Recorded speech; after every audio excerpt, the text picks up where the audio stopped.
welcome to the Do It All Dad Year podcast, dad-friendly entertainment for you and me. And this is episode 34. Was Balzac Unemployed To? Famous French novelist, in case I lost you already. My daughter winning Best Listener at Camp. Daddy, I won Best Listener at Camp. ADD got nothing on me. Daddy, I won Best Listener at Camp. My counselors actually take breaths before gobbling up the English language in endless run-on sentences to nowhere. Daddy, I won Best Listener at Camp. I didn't yell, "Boo! Hack! Get off the stage!" once, if you can believe it. Daddy, I won Best Listener at Camp. To make up for the fact that Mama hasn't listened to any of your podcasts yet, which is still super weird, by the way. I tune out Mama, Dada, if she didn't respect my contributions to the family anymore either. Do It All Dad rationale for divorce. An in-law upgrade for his 3 kids is in order. Zit-face Zuck gets to keep my lazy in-laws feel involved from afar, yet I'm not entitled to a refresh redesign of my own. Do It All Dad marriage tip. Don't marry a damaged girl who defends the pig mother who made her act above approach in the first place. Do It All Dad marriage tip. Only marry a girl who admits her mom is an unhuggable cunt most of the time. Let me repeat that. Only marry a girl who admits her mother is an unhuggable cunt most of the time. I have my skin cancer removal surgery tomorrow, so I am not hesitant when I repeat the phrase unhuggable cunt as much as humanly possible. Do It All Dad power tip. Ensure your equal voice in your marriage by emphasizing what lazy, selfish grandparents your wife's parents are, to illustrate how disgusted you are at such half-ass phoning it in customer service. Do It All Dad marriage advice. Compassion, mutual respect, and faith in you must be upheld. If you have any intention of banging your wife based on your own free will again. Do It All Dad marriage advice. Modern moms don't always know best, resorting to name calling whenever you point out your wife's disrespectful, hurl bile at you, proves you're reluctant, side producing points every time. Do It All Dad gift tip, because I'm a giver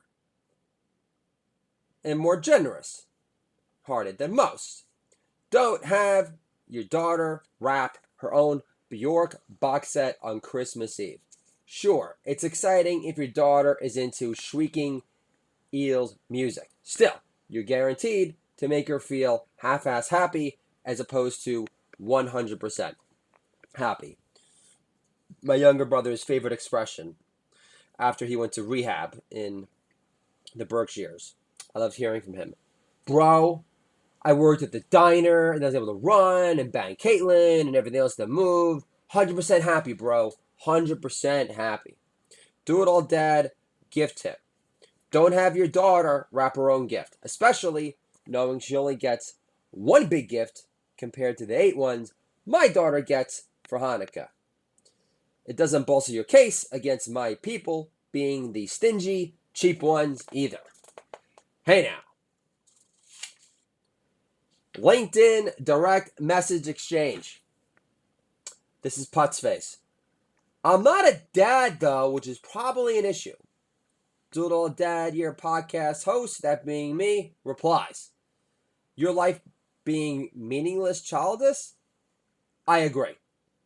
Putz Face. Are you suggesting my life is meaningless? Yeah, and a waste of breath too. So I'm in the car with my wife. It's my wife. Talking about my mom. Your mom is a selfish cunt for giving our family the flu. Samuel's temperature is 104. This is me, the unemployed comedian / father of 3. I reply, that reminds me of your selfish pig mother, blowing off her grandchildren last summer because the AC in her car was broken. Wife, you want to do something manly? Mow the lawn. Unemployed comedian / father of 3 replies, let me finish biting my tongue off first in front of the kids. This is the wife at home. My wife says, your country? Are you Native American? Unemployed comedian / father of 3 responds, am I Native American? Enough to get pissed off at my Aussie wife, thinking she's more American than I am. How many TV stations did you grow up with again, by the way? And endless repeats of Astro Boy on some hickey hinterland station in the land and under doesn't count? My wife again. Your country. Are you Native American? Enough to risk permanent expulsion from corporate America for making fun of Colin Kaepernick's fake news fro. They photoshopped Sliced Stone's fro from Woodstock for his cover on GQ. And Slash's attempt from Guns N' Roses to go with that fro was a total flop.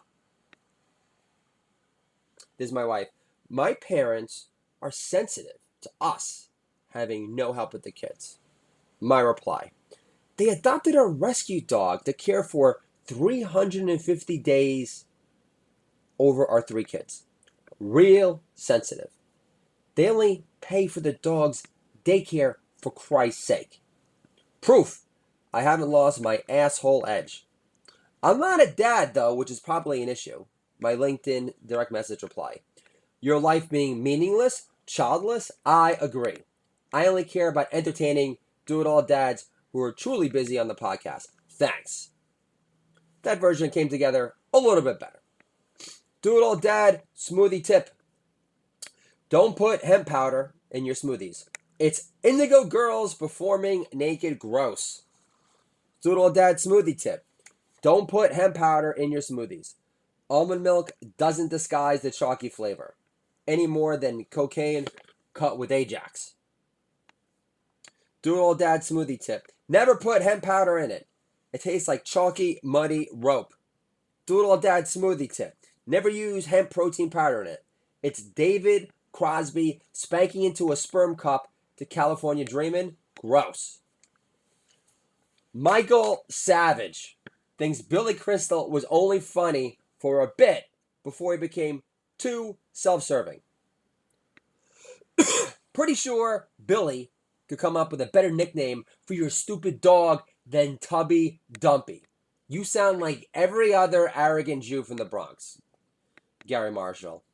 If Michael Savage is an artistic genius, Jeff Ross is the second coming of Andy Kaufman. Saw Jeff Ross roast Bruce Willis on YouTube this week. At this point, the Roastmaster sounds more tired than Michael Savage acting above all other talk radio pundits, like a clean-minded, pure soul-powered Howard Stern. Let the Ivanka Bash Fest begin. Memo to Ivanka. Trump. 64 million branded racists elected your father to lead our country, not you. I could give 2 shits about your Chinese nanny teaching your daughter to sing songs in Mandarin. Fortune cookies possess more gravitas than your tweets. How does Ivanka Trump desire the gushing worship of the fake news media, knowing how they're hell-bent on shitting on every ounce of patriotic blood that beats through her father's heart? I'm disgusted to the core. Why am I saying this? Because Ivanka Trump had recently revealed during an interview that she does not believe that the media is the enemy of the American people. So she second-guessed her father. when she's an unpaid advisor, last time I checked, not President of the United States. Memo to Ivanka Trump. If the media isn't the enemy of the American people, what is it? Our best passive-aggressive friend with no actual discernible talent? Like that boorish sister in Woody Allen's Mope Fest September? The media isn't the enemy of the people, Ivanka? Whatever happened to Trump kids always fighting together? Are you cowering to East Coast elite pressure to play nice now, millennial Mouseketeer? Anyone who props up Hillary over your dad is pure evil, babe. Memo to Ivanka Trump. Trump supporters have been beaten, marriages dismantled, divorce, kids' lives wrecked beyond repair, all because your honorable media failed at getting Queen Hillary elected. Congrats, Ivanka. You made Samantha Bee likable for a second again. Hey now. Sorry about my cough. I got it from my mother. And most likely that's my mom calling right now, destroying my flow. But not really surprised by that development at all whatsoever. Apple is now officially worth $1 trillion. Daughter asks, Daddy, how many zeros are in 1 trillion? Do you really have to Google that? Are you financially illiterate? Is that why you call yourself a degenerate Jew all the time? Sorry, folks. Pope Francis wants to ban the death penalty. Relax, Pope. Nobody is crucifying Tim Robbins for wrecking his relationship with Susan Sarandon's pillowy lobes of perfection. That was my super scary version of a motor boat on Susan Sarandon's pillowy lobes of perfection. Always had a thing for her. You could say it's grown over time. Especially after finding out that when she broke up with Tim Robbins, she started banging some guy who had founded the naked ping pong league in Manhattan. Of course, I recently was on the internet and I saw a naked picture of Lena Dunham like doing ping pong and it like ruined everything. But, you know, what are you going to do? I don't know about you guys, but after Donald Trump won the presidency, I prayed for them to build a wall around the strip clubs of Montreal so Lena Dunham wouldn't scare away all the clientele. Trump grocery stores. I don't cause a pussy riot when I'm asked for ID for getting a six-pack at Target with my 3 kids, despite being confused for a teen mom on MTV from Tallahassee. You'd think my headline title on LinkedIn was Crystal Meth Homemaker. Failed past joke which works now. Exterior, Bank of America, West Hollywood, 1999. Women online at the ATM makes eye contact with a dude behind her with plump red lips. That's me. And the woman says, I remember this moment like it was yesterday. The woman says, are you wearing lipstick? And I reply, is it that obvious? I thought it would rub off after sucking off Jamie Foxx's dick. Hey now. Ivanka Trump calls family separations a low point of her time at the White House. I thought it was when Jared Kushner got his first zit from drinking too much schnapps on Hanukkah, slurring, Merry Christmas, this Don. Ari Shafir sounds like he's constantly blowing his nose into his talus. I'd bet he'd stick his dick in the shofar on stage to prove how edgy he is. Boring, with a capital B. The day the laughter died. I'm so sick of hearing how the day the laughter died was such real raw comedy and how it was such a crazy thing to do at the...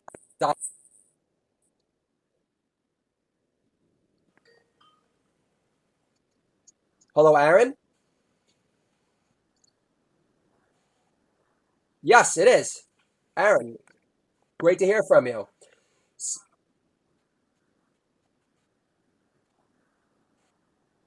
Okay, because I was just addressing my audience, blaming my mother for interrupting my flow, my monologue. So my audience, so that this is the great Aaron Keith Hawkins, the distinguished author of $1 million influence, and he's got the $1 million smile to match. That's for damn sure. Yes, I just came up with that. Aren't you fresh off the press? Aren't you blessed? So I so were you calling to reschedule, or can we jump into this interview right now?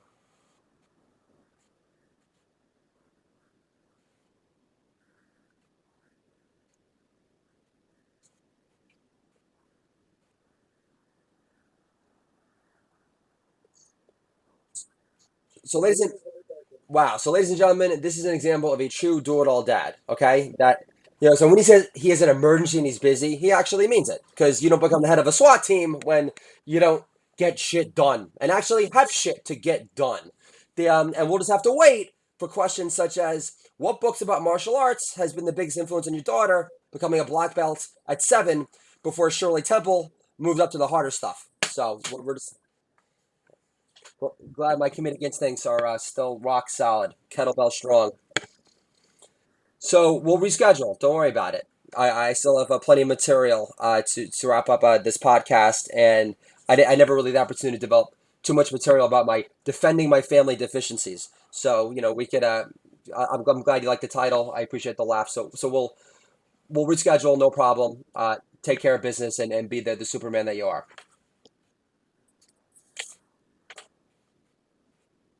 Can't wait. Bye bye.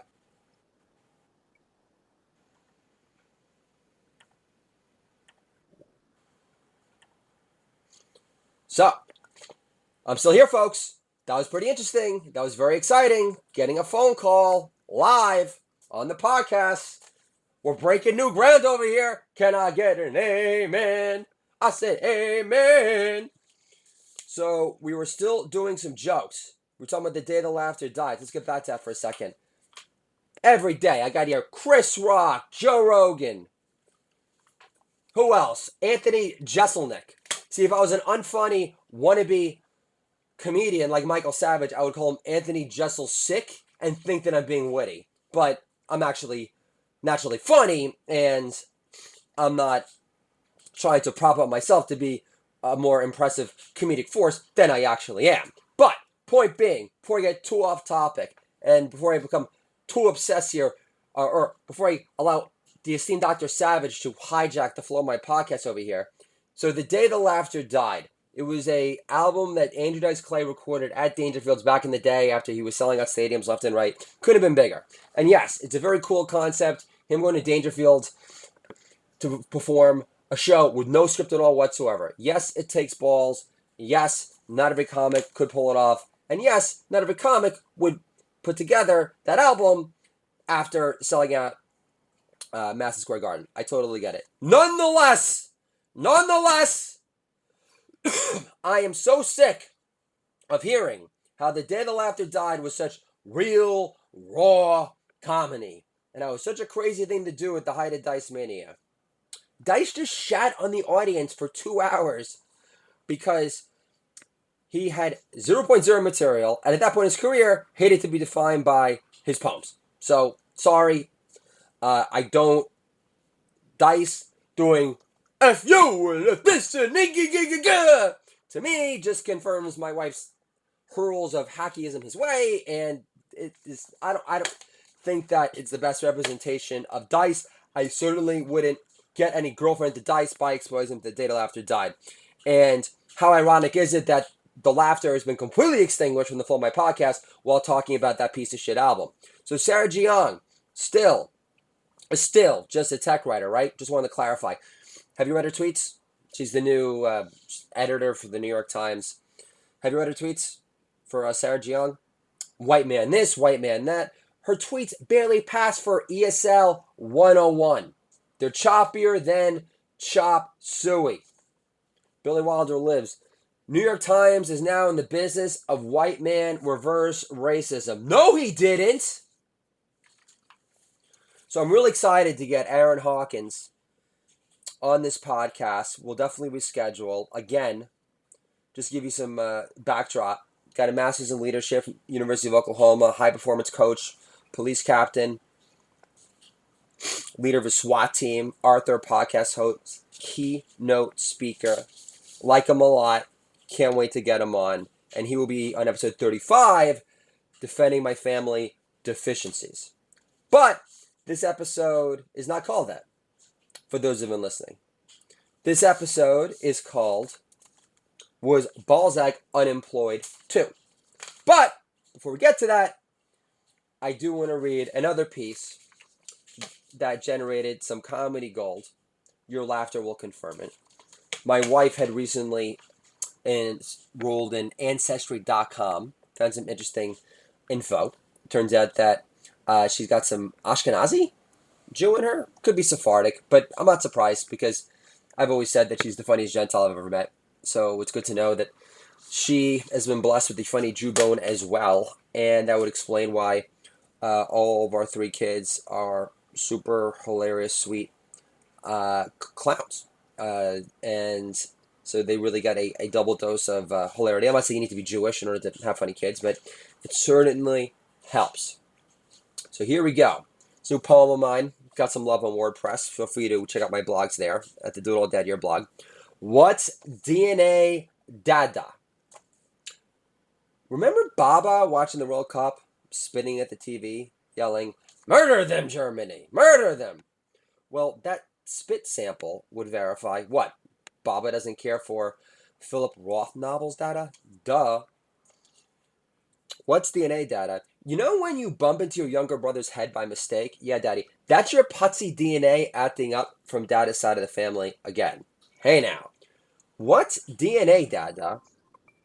Before Chelsea Handler became a full-time social justice warrior to distract critics from her tits sagging popularity, she took a DNA test and learned her grandfather was a Nazi. She takes golden showers instead.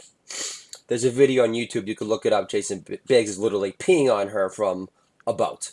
And she's not really resisting the golden stream of love. What's DNA, Dada? Before you were born, this is true, folks, my prayer request for God was to remove my knock-kneed, putsy DNA from your aura altogether. God came through. Thank God.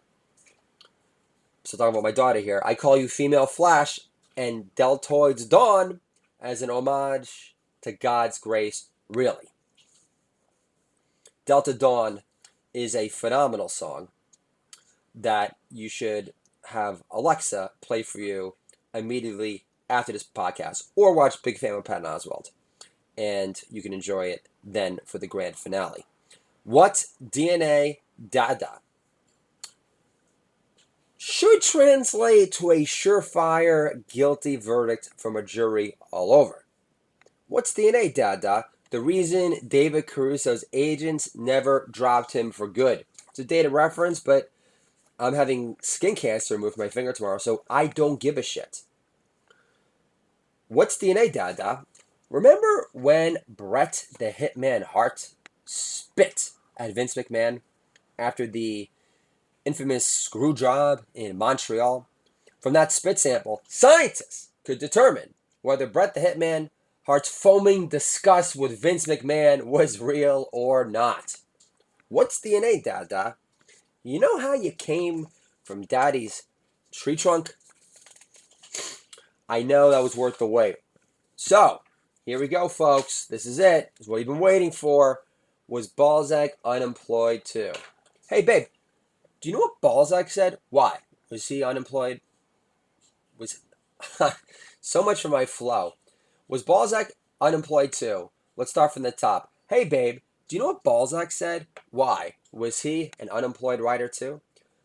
Balzac says, love is lost when your wife no longer appreciates your virtues, especially after you've been diagnosed with skin cancer at 42. Boy, was that line tempting to unleash. But for the sake of my sacred seed in his baby seat, I gritted my teeth. In less than 10 minutes, we drop off Mama at work at the hospital for the night, and one-on-one bonding time with my beautiful boy Samuel on the basketball court to ourselves in splendid isolation was the far divine-powered favorite sight. To block out the disrespect and belittlement from a wife who's supposed to be my best friend. Will getting a whatever job away from my 3 kids is what's really needed for me to make amends? No, that's right. She needs the black Range Rover for once believing in my dreams, to make up for our hostile-fueled marriage being torn apart at the seams by doubt, fear, and regret for falling in love with a true, funny man at heart, which is the man she fell in love with from the start. My voice is bound for glory as a do-it-all dad podcast star. Soon enough, you'll be able to look up at me again in your shiny new dream car. Love you, babe. And this poem was definitely an example of some overt dramatization. Why do I say that?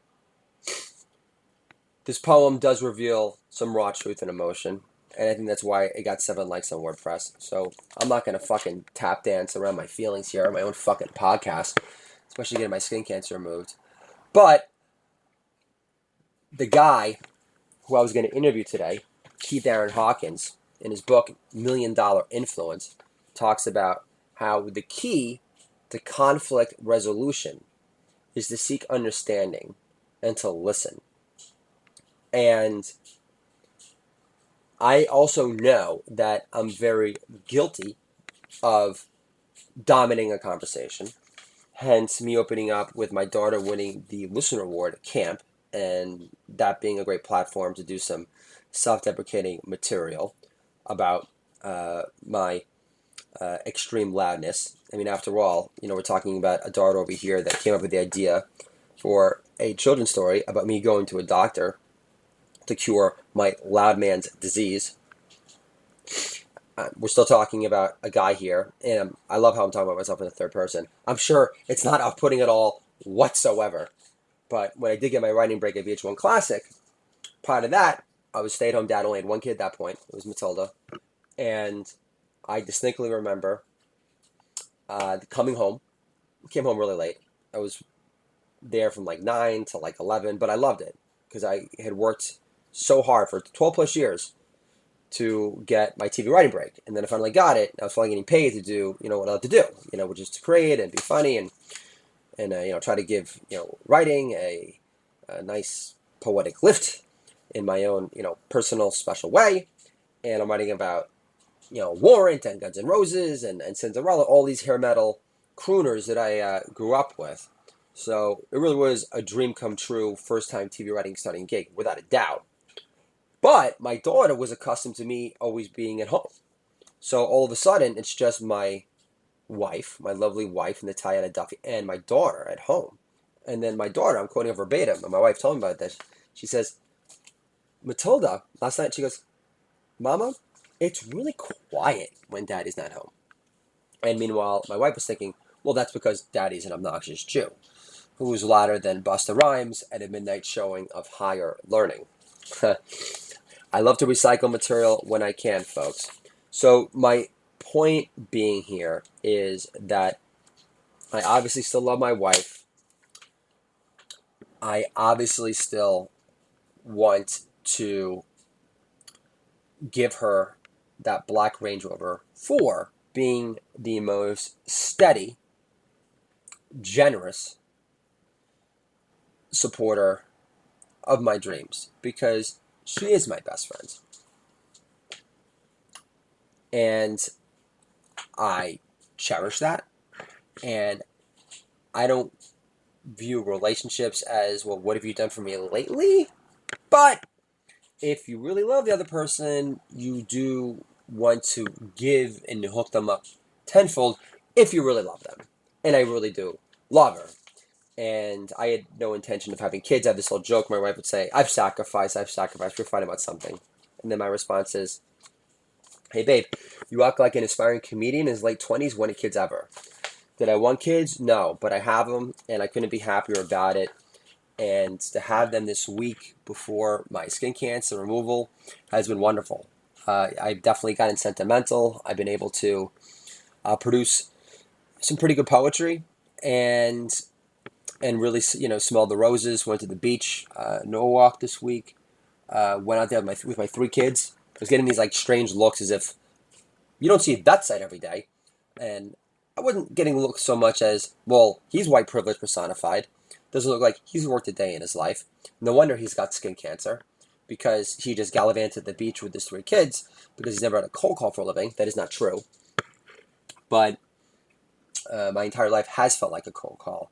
Although now my life is filled with warm-filled wonder and delight here on the Stay at Home Dad podcast front. And I would like to extend it as much as humanly possible, but I'm also, I have no problem being a dreamer. But, I also want to start being a big-time provider.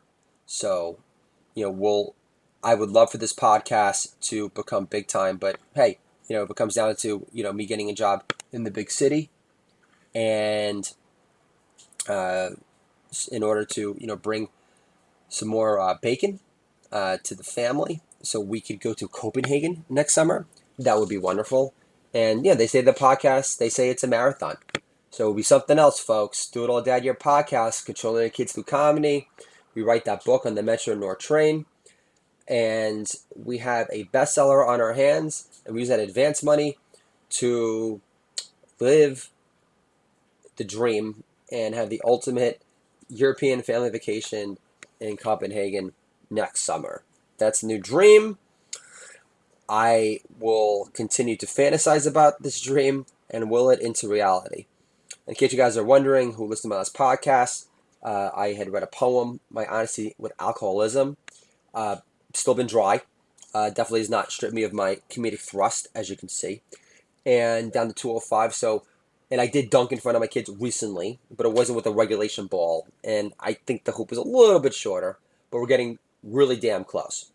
So I can't wait to tell you about that moment. Definitely going to write a poem about being a dunking machine and how that moment unfolded in front of my kids. That's going to be a beautiful thing.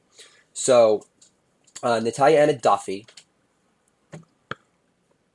I really, really appreciate your tender touch, and for you emotionally, being there for me whenever I've had to, lean on you. Usually I'm pretty self-sufficient in that regard, but when my own parents, my own younger brother especially, and past fake news friends have been nowhere to be seen, your belief in me still not just getting a job, but like making it big in my own way, and now on the podcast front, means everything. And for me, success is being able to perpetuate this gorgeous life with you and Samuel and Arthur and Matilda in just a more grandiose, lusher, bigger filled house setting that I was able to pay for because you tripled down your belief in me. And I love you forever for it. This is Michael Kornbluth, host of the Do It All Dad Year podcast. Dad-friendly entertainment for you and me. Controlling our kids through comedy can make our kids great again. And I'll talk to you guys soon.